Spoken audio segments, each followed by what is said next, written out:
the Columbia Network takes pleasure in bringing you Suspense.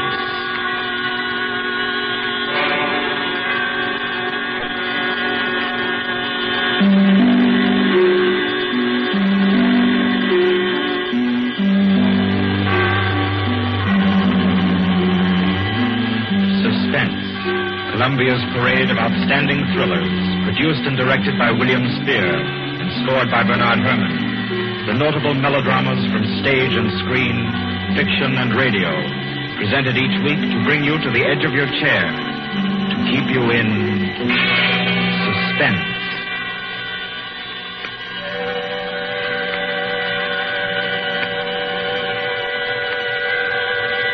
Good evening. This is Orson Welles.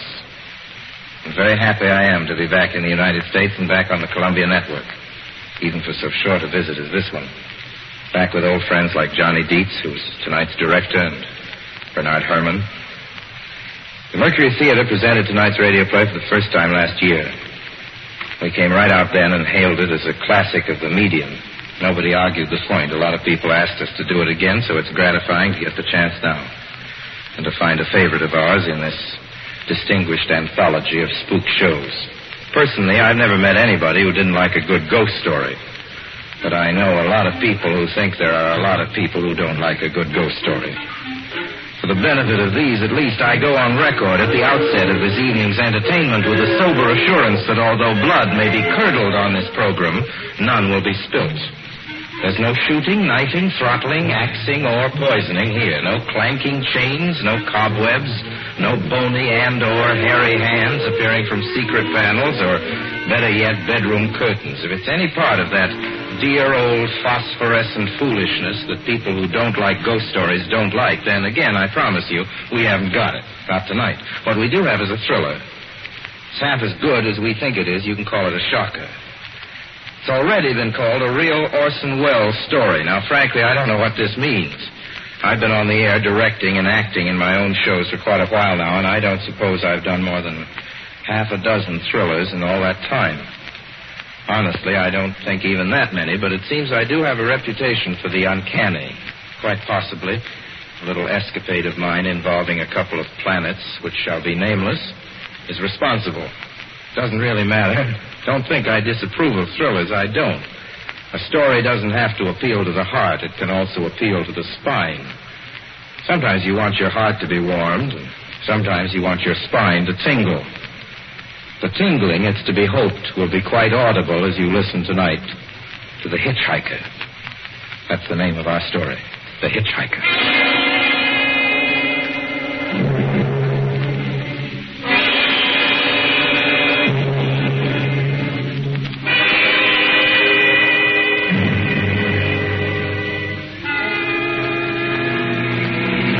Camp on Route 66, just west of Gallup, New Mexico.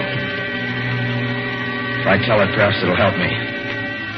Keep me from going crazy. I gotta tell this quickly. I'm not crazy now. I feel perfectly well, except that I'm running a slight temperature.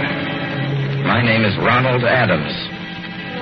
I'm 36 years of age, unmarried, tall, dark, with a black mustache. I drive a 1940 Buick, license number 6Y175189.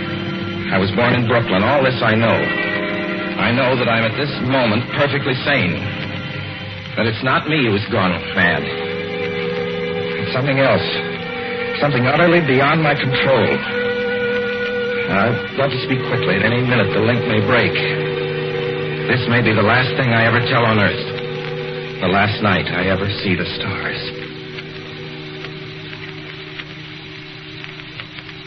6 days ago, I left Brooklyn to drive to California.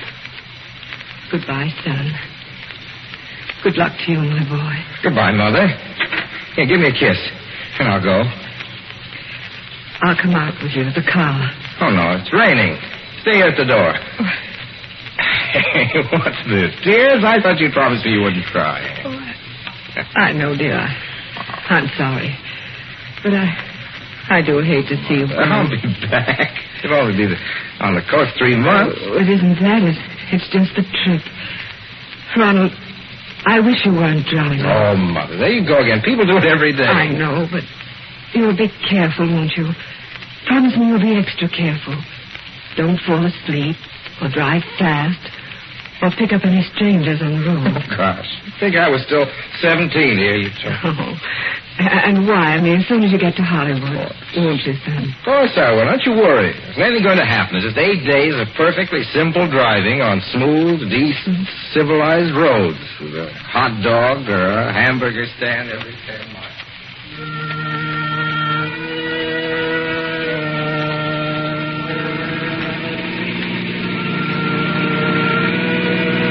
I was in fine spirits. The drive ahead of me, even the loneliness, seemed like a lark. I reckoned without him. Crossing Brooklyn Bridge that morning in the rain, I saw a man leaning against the cables.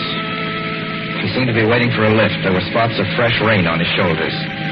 He was carrying a cheap overnight bag in one hand. He was thin, nondescript, with a cap pulled down over his eyes. I would have forgotten him completely, except that just an hour later, while crossing the Pulaski Skyway over the Jersey Flats, I saw him again. At least, he looked like the same person. He was standing now with one thumb pointing west.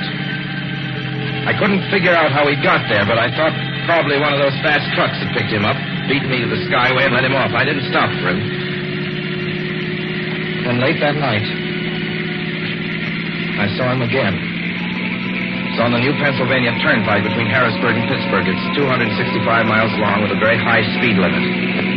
I was just slowing down for one of the tunnels when I saw him standing under an arc light by the side of the road. I'd seen quite distinctly the bag, the cap, even the spots of fresh rain over his shoulders. He hallooed at me this time. Hello! I stepped on the gas like a shot. That's lonely country to the Alleghenies, and I had no intention of stopping. Besides, the coincidences, or whatever it was, came to the Willies. Stopped at the next gas station.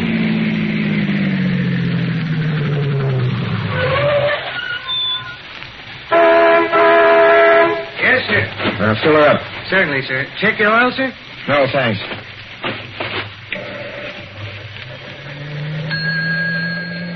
Nice night, isn't it? Yes.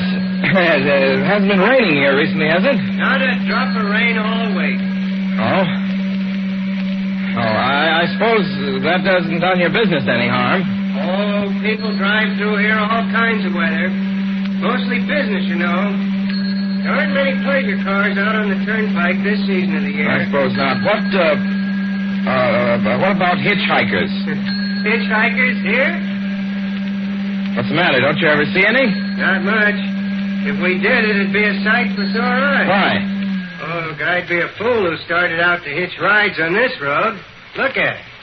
Then, you've never seen anybody? No. Maybe they get the lift before the turnpike starts. I mean, you know, just before the toll house. But then it'd be a mighty long ride. Most cars wouldn't want to pick up a guy for that long a ride. And, you know, this is pretty lonesome country here. Mountains and woods. You ain't seen anybody like that, have you? Oh, no. Oh, no, not at all. It's just a technical question. I see. Well, that'll be just $1.49 with the tax.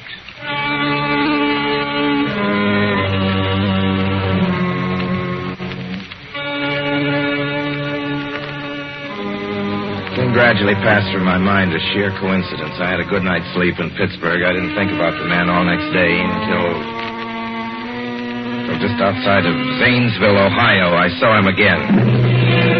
It's a bright, sunshiny afternoon. The peaceful Ohio fields, brown with the autumn stubble, lay greening in the golden light. I was driving slowly, drinking it in, and the road suddenly ended in a detour. In front of the barrier, he was standing. Now, let me explain about his appearance before I go on. I repeat, there was nothing sinister about him. He was as drab as a mud fence. Nor was his attitude menacing. He merely stood there, waiting, almost drooping a little, with a cheap overnight bag in his hand. He looked as though he'd been waiting there for hours. And he looked up. He hailed me. He started to walk forward.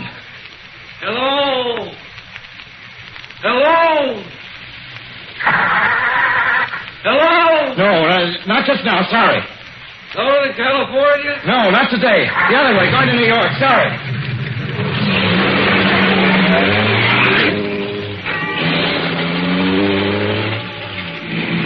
After I got the car back on the road again, I felt like a fool. Yet the thought of picking him up, of having him sit beside me, was somehow unbearable. At the same time, I felt more than ever unspeakably alone.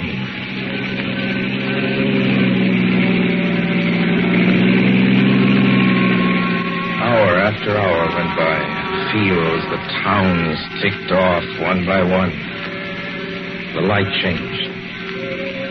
I knew now that I was going to see him again. And though I dreaded the sight, I caught myself searching the side of the road, waiting for him to appear.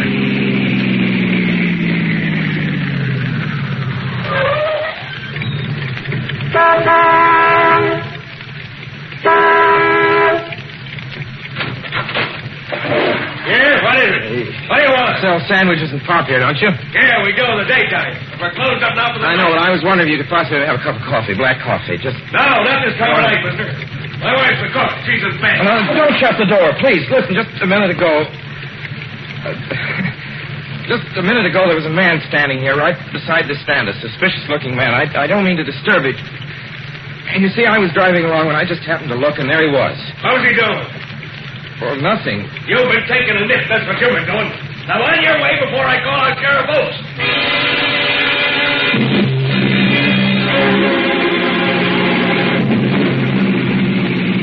I got into the car again and drove on slowly. It's beginning to hate the car. If I could have found a place to stop, to rest a little. I was in the Ozark Mountains of Missouri now. A few resort places there were closed, only an occasional log cabin, seemingly deserted. That's all that broke the monotony of the wild, wooded landscape. I had seen him at that roadside stand. I knew I'd see him again. Maybe at the next turn of the road. I knew that when I saw him next, I would run him down.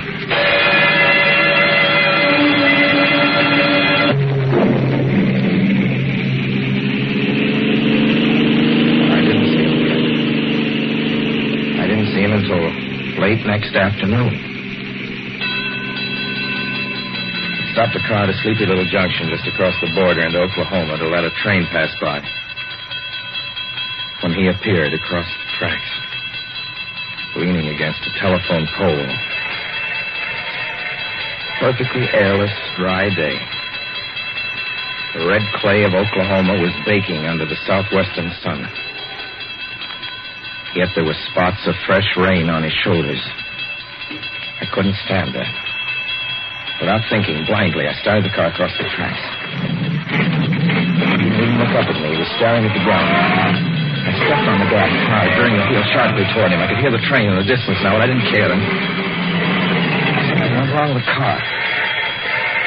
The train was coming closer. I could hear its bell ringing and the cry of its whistle. Still, he stood there. And now I knew that he was beckoning me to my death.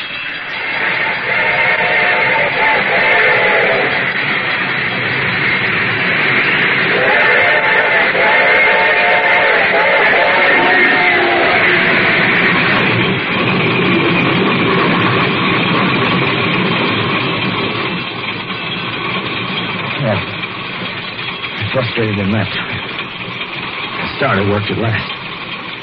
I managed to back up. When the train passed, he was gone. I was all alone in the hot, dry afternoon.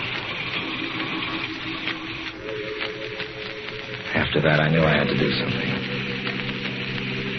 I didn't know who this man was, or what he wanted of me. I only knew that from now on, I mustn't let myself alone on the road for 1 minute.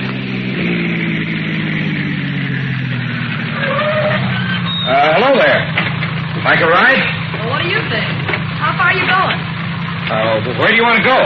Amarillo, Texas. I'll drive you there. Gee.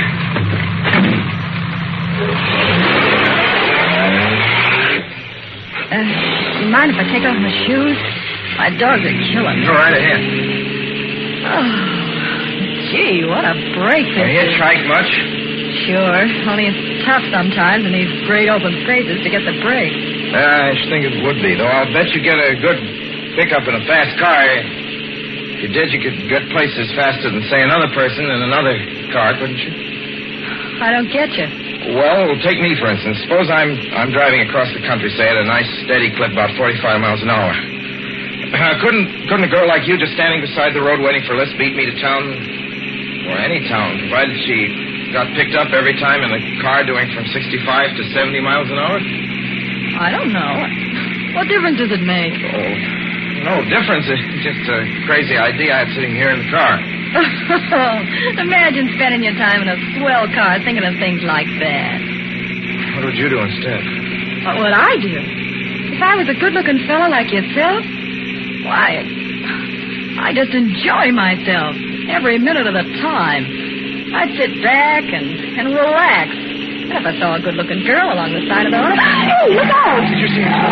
See who? A man standing beside the barbed wire fence. I didn't see anybody. It wasn't nothing but a bunch of cows and a wire fence. No? What do you think you was doing? Trying to run into the barbed wire fence? There, I tell you, a thin gray man with an overnight bag in his hand. Well, I was trying to run him down. Run him down? You mean kill him? Say you didn't see him back there? You sure? I didn't see a soul. As far as Watch I'm concerned... for him the next time and keep watching. Keep your eyes peeled on the road. He'll turn up again. Maybe any minute. There! Look there!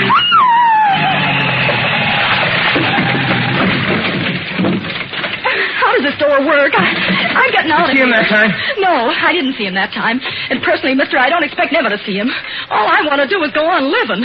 I don't see how I will very long, driving with you. Oh, I'm sorry. I don't know what came over me. Please don't go. So if you'll excuse me... You can't go. Listen, how would you like to go to California? I'll drive you to California. Seeing pink elephants all the way? No, thanks. Thanks just the same. Listen, please, just 1 minute, please. You know what I think you need, big boy? Not a girlfriend. Just a good dose of sweet. Please. There. I got it now. No, you can't go. Please. Your hands off me. Do you hear? Leave your hands off me.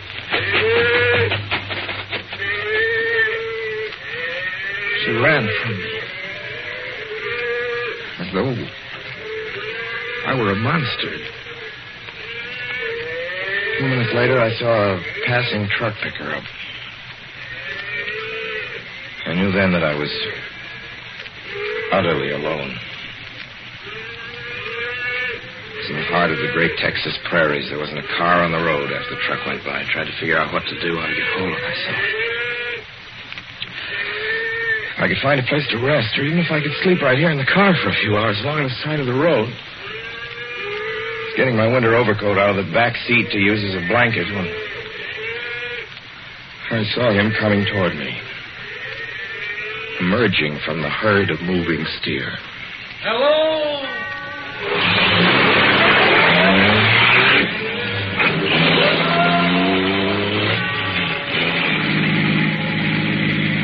Maybe I should have spoken to him then. Fought it out then and there.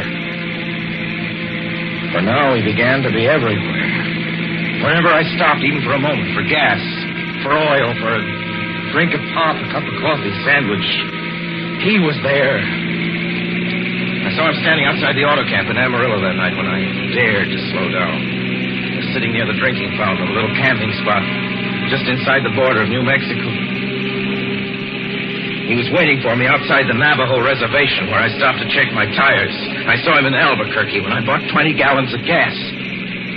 I was afraid to stop now. I began to drive faster and faster. I was in lunar landscape now. The great arid mesa country of New Mexico. I drove through it with the indifference of a fly crawling over the face of the moon. Now he didn't even wait for me to stop. Unless I drove at 85 miles an hour over those endless roads, he waited for me at every other mile. I'd see his figure, shadowless, flitting before me, still in the same attitude, over the cold, lifeless ground, flitting over dried-up rivers, over broken stones cast up by old glacial upheavals, flitting in that pure and cloudless air. I was beside myself when I finally reached Gallup, New Mexico this morning. There's an auto camp here. Cold, almost deserted this time of year. I went inside and asked if there was a telephone.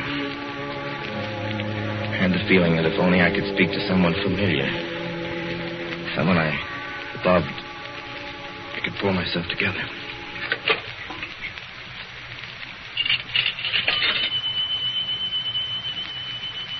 Your call, please. Long distance. Long distance, certainly.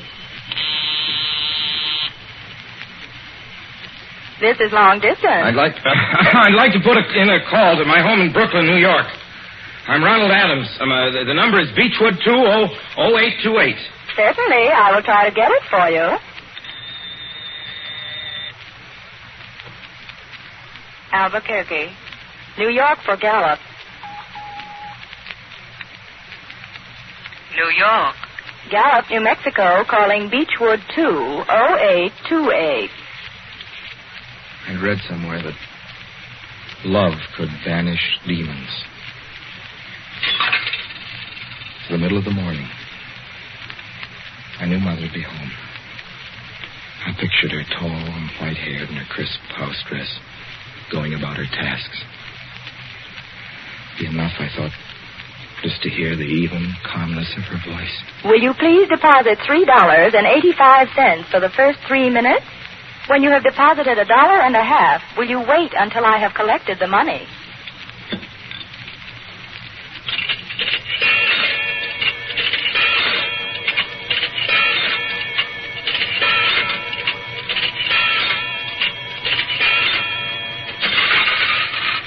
All right, deposit another $1.50.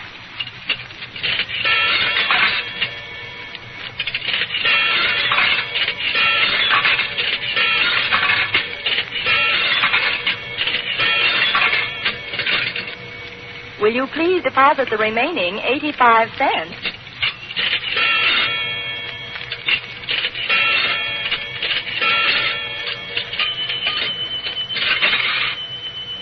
Ready with Brooklyn. Go ahead, please. Hello?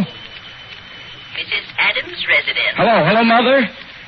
This is Mrs. Adams' residence. Who is it you wish to speak to, please? What? Who's this? This is Mrs. Whinney. Mrs. Whinney? I don't know any Mrs. Whinney. Is this Beechwood 200828? Yes. Where's my mother? Where's Mrs. Adams? Mrs. Adams is not at home. She's still in the hospital. The hospital? Yes. Who is this calling, please? Is it a member of the family? Well, what's she in the hospital for? She's been prostrated for 5 days. Nervous breakdown. But who is this Nervous calling? breakdown? Well, my grandmother never was nervous. It's all taken place since the death of her oldest son, Ronald. Death of her oldest son, Ronald? Hey, what's this? What number is this? This is Beechwood 20828. It's all been very sudden. He was killed just 6 days ago in an automobile accident on the Brooklyn Bridge. Your 3 minutes are up, sir. Your 3 minutes are up, sir. Your 3 minutes are up, sir.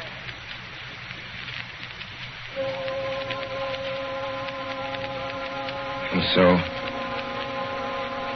I'm sitting here in this deserted auto camp in Gallup, New Mexico.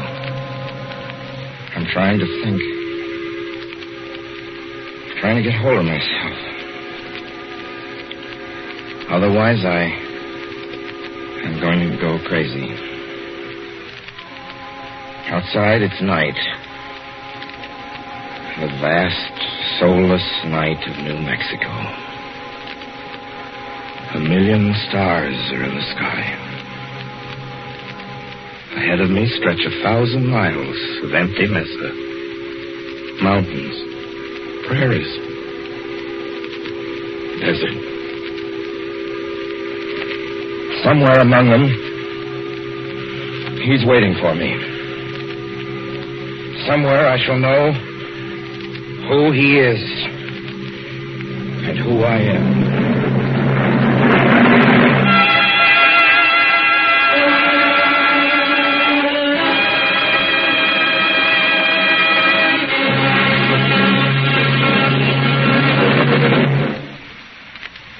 So ends The Hitchhiker, and to Orson Welles our considerable thanks for his playing of the title role. Mr. Welles? Help wanted. Men, women, and children. Nature of work, hard, monotonous, back-breaking labor. Hours, 75 a week minimum. Pay, a few cents an hour. Added inducement, 2 meals a day, including several ounces of bad bread and a cup of thin soup. Don't delay. Apply at once. How'd you respond to a want ad like that, Mr. and Mrs. American working man and woman? You'd laugh, wouldn't you, and throw the paper in the trash basket. Dismiss the whole advertisement as some kind of a joke. But believe me, it's no joke. It's a simple statement of the working conditions that exist today in Nazi Germany and the conquered countries under Nazi rule. It's also an exact statement of the working conditions that will be imposed on you and every member of your family if the Nazis win this war. You yourself personally can stop them from winning, as you know. You don't have to give up your well-paid job to do it. You needn't have to be a soldier or a sailor or an airman or a nurse or a war worker to ensure American victory. Uncle Sam doesn't ask plain, ordinary, hard-working citizens like you to give him anything. All he does ask very seriously and very urgently is that you loan him 10 cents out of every dollar you make. That's all there is to it. Lend Uncle Sam a dime to win this war. And he'll pay you back with interest when he's won it. The easiest, most convenient way to lend him these dimes is to enroll in the payroll savings plan. Just tell your boss to deduct 10 cents from every dollar he pays you and lend it to Uncle Sam in your name. Sign up for this simple savings plan today, and when victory comes, you will have war bonds in your pockets instead of Axis bonds on your wrists. Suspense will be heard again 2 weeks from tonight.